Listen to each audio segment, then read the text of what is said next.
Je lis ce que vient de déclarer Jean-Marc Ayrault, le Premier ministre, qui était chez nos confrères d'Europe 1. Je demande au ministre d'être plus discipliné.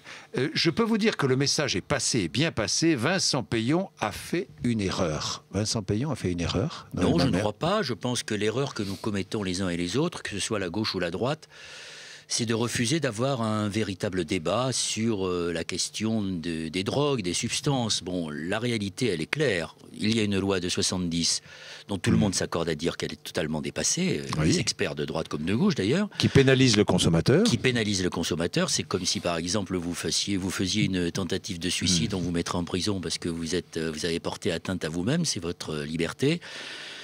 Cette loi de 70 est complètement dépassée et nous savons très bien qu'il faut que la prohibition telle qu'elle est appliquée aujourd'hui, cette criminalisation, entraîne effectivement du deal, entraîne du trafic, qui permet d'acheter la paix sociale dans un certain nombre de quartiers de notre pays, et qui de plus n'empêche pas la consommation de cannabis, puisque la France est le pays d'Europe dans lequel la consommation est la plus élevée. Donc il faut quand même sortir de cette situation, ne plus considérer la question des drogues comme une question taboue, comme une question qu'il faut criminaliser, mais comme une question d'éducation et de santé publique, et donc mener une politique de régulation et de prévention.